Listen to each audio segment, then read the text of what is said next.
Earlier this week, I talked about Batman the Fortress #1 and a certain page from Gary Whitta that a lot of people just didn't like. They said it wasn't Batman. I agree with them. I say it's one of the worst, if not the worst page in Batman comics history.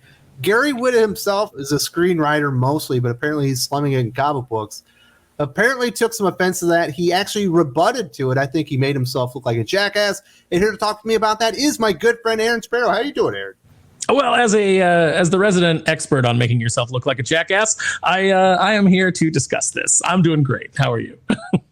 I'm doing all right. I'm doing not too bad. Hopefully the kids start feeling better soon.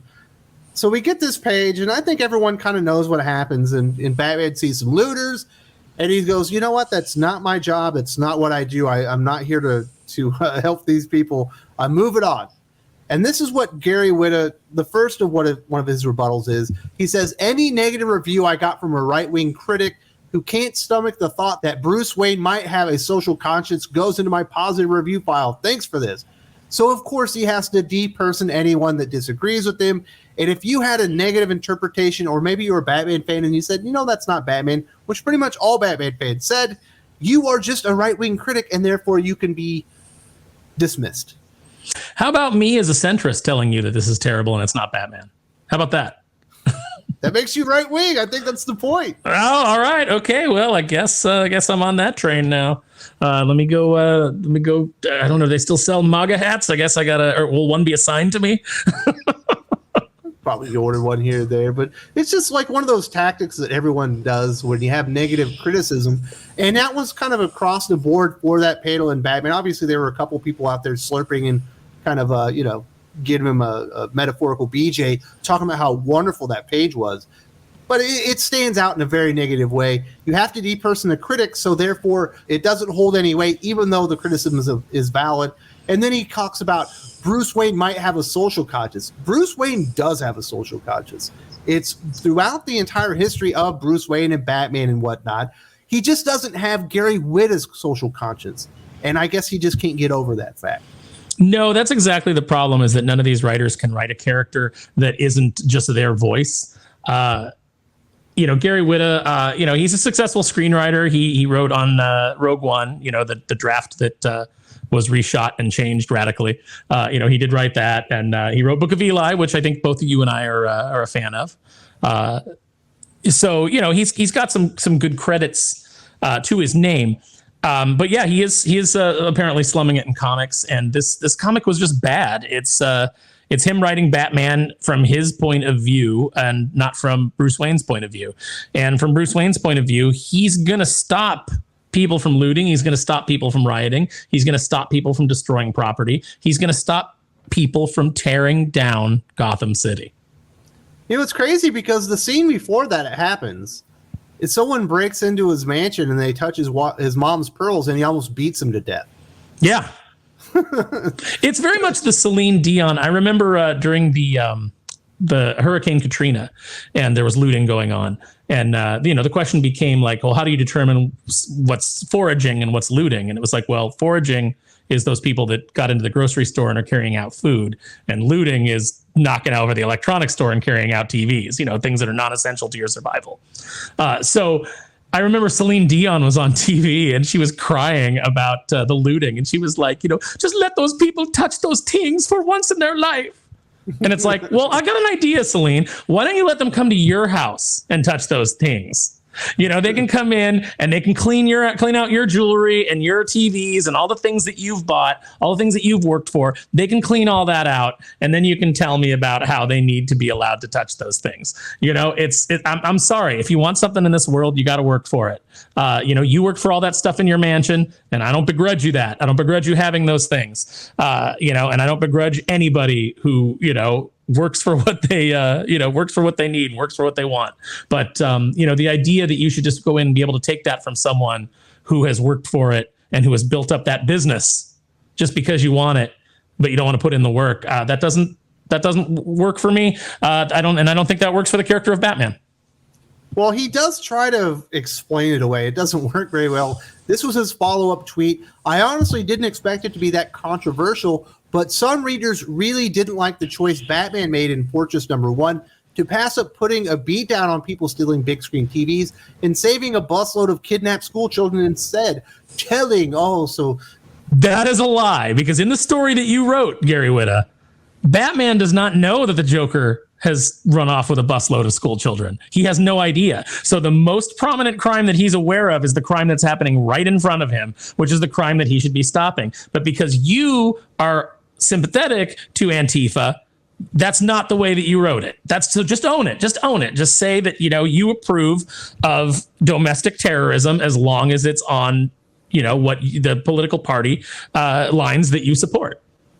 And that whole page just comes out of nowhere. It doesn't play into the story whatsoever. And if he never included it, it wouldn't change the story whatsoever. He knew what he was doing, and he certainly expected people to think it was controversial. That's why he put it in the goddamn book, because it feels so out of place, because that was his opportunity to virtue signal to the readers and tell them what he thinks Batman should be doing.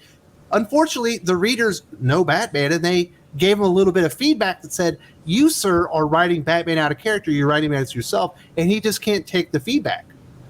Yeah, so you get upset and you have to paint people as, right wing and, to try to deflect criticism. Just own the criticism. Like, look, if I write something and you tell me it's out of character, we may disagree as to why that is, but I'm still going to listen to your point of view. And, maybe I do come to the conclusion that, maybe I was out of line there, or maybe I don't. But, I'm not going to immediately just try to give myself a shield and say, well, obviously you're this because you disagree with the way I wrote this story, or you disagree with this characterization of the character that you've been reading from writers who have stuck to that characterization for decades.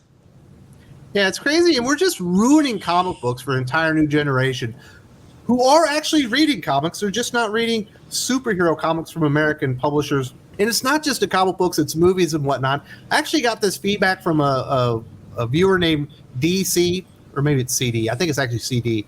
And this is what their experience was. He talks about, years ago, I saw the Man of Steel movie at the theater with my grandson, who was then around 10 years old. He didn't like it. I asked him why, and his answer was, because he's a creep. He calls himself Superman and he has lots of powers, but he let his own dad die. He's no hero. Within a few months, he traded in all his Superman comics for something else. Maybe there's a lesson there. There's a lot of lessons being learned. We are ruining these superheroes. We are ruining these characters, placing them at the altar of virtue signaling so you can get out your message. But even kids see right through this crap. That's actually really telling, and I think that's an interesting story. And in a lot of ways, it makes me sad. It makes me sad that because of one bad story, that kid lost any connection he had to the character of Superman, who is such a powerful character and such a wonderful character and such an iconic character that we should be looking up to and we should be aspiring to. And yet, because people have to drag it down, insert all this pettiness and all this real world nonsense. And, we have to make Superman more human. We have to make him more real. They have to drag him down and break him down. And, kids see through it. He's not worth looking up to in the Man of Steel movie. He's just not. And, even a child can see that. Yeah, and any kid that's aware of who Batman is, whether it be through the comic books, through cartoons, through video games, movies, and whatnot, if they see Batman the Fortress #1, unfortunately some of them may, they're going to see right through it too. They're going to be like, that is not Batman. Batman would do what he had to do to protect those people within the city. He wouldn't let it burn down. And there's so much history of Batman going in during rioting and looting and whatnot, bringing justice in stopping these crimes. Well, fortunately, no child is going to read Batman Fortress because kids aren't reading DC now and are not likely to anytime in the future the way things are going. So maybe we're better off, as much as you and I want the medium to survive, if this is what it's going to be, if it's going to be written by people who don't understand the nature of heroism and can only inject their own political views into characters where they don't belong, maybe we're better off just letting the whole thing die. And the fact that, kids aren't interested in it is going to, save the country. I don't know. Because I think that if you read something like this, you're definitely going to learn the wrong lessons if you take it to heart. But it makes me happy that, even a kid can see through this kind of nonsense. Yeah, really the only saving grace maybe is that Batman and Superman end up in public domain. Maybe Captain America ends up there, and we can actually get some good Batman, Superman, Captain America stories, because it feels like DC and Marvel are just hell-bent on destroying any sense of heroism. The most heroic characters in these publishers right now are the villains. I don't get it. It's funny. I I don't have a lot of interest. As much as I love Captain America, as much as I love a lot of the Marvel characters, I've lost any interest in writing them because of the universe that they currently exist in. It doesn't appeal to me. When people say like, aren't you afraid that like being outspoken, you're not going to get work at Marvel or, and I'm really not. I really don't care. I don't want to be tied to the current stories they're telling. But the idea of them going into the public domain is really interesting to me because I think, maybe we will get a return to some great stories from people who understand the nature of the characters as they were created and conceived. We did touch on the importance of Superman being a role model and really how all these things are being destroyed. We had a better conversation not too long ago that went more in depth with Jesse Blaze Snyder. Aaron is on there as well. We talk about Superman, why he's important and why he should be preserved. Definitely check this out. And I guess we're all hoping he goes public domain.